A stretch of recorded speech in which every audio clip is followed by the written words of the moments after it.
long way away, Huang and his sister Tana are engaged in very different work. They are 13 and 14 years old respectively, and they help their father make salt.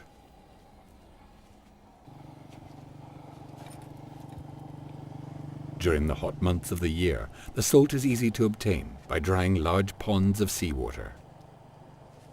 But it can't be eaten directly, because it still contains other inedible substances. During the hot season, then, they store the salt in dry places to be treated later on.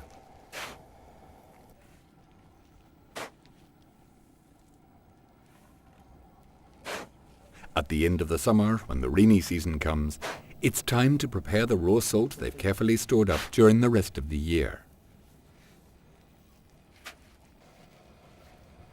Each morning, they go to the store by lamplight, and bit by bit they carry back the raw salt in their wicker baskets to the wash house near their house. During the monsoon season, their work consists of purifying and refining the salt until it's edible. Finally, they take it to the market to sell or exchange for other goods.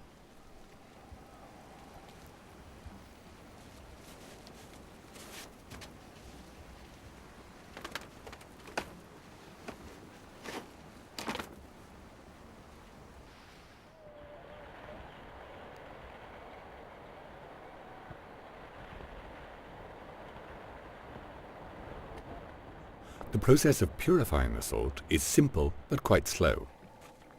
First of all, it has to be dissolved in seawater to form a liquid with the highest possible concentration of salt. This task is carried out in interconnected basins.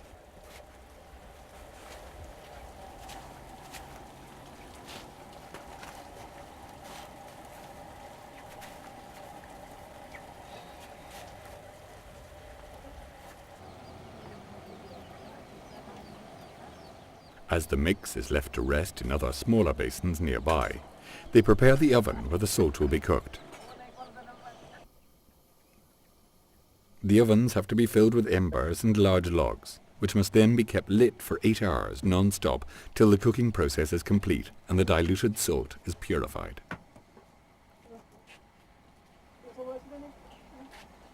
When the furnace is properly sealed, and as the temperature rises, they fill the secondary basins from the main basin using a hose. They normally alternate between several different basins.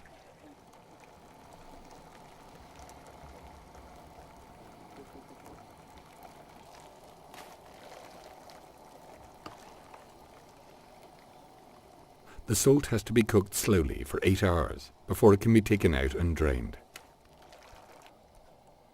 During this time, it needs constant attention. The job may look harmless, but constant contact with these corrosive vapors eventually causes painful sores on the skin and seriously damages their eyesight.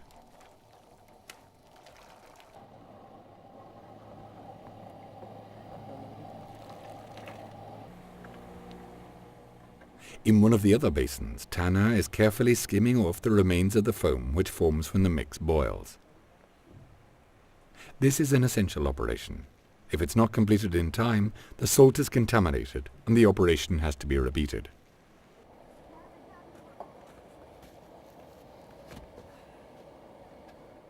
Finally, the salt is ready for eating. It's stored until the time comes to take it to the market to sell.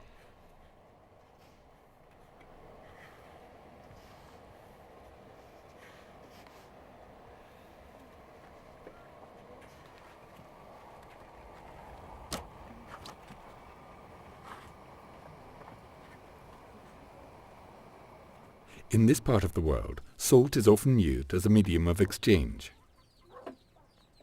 Once a week, they take some baskets of salt to the market in the city.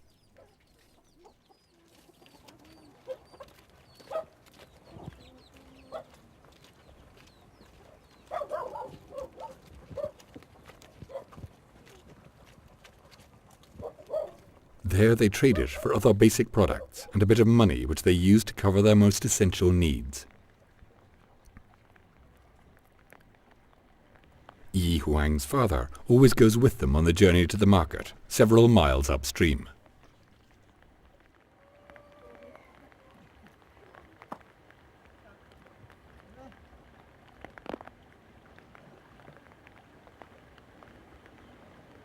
come ti vedi?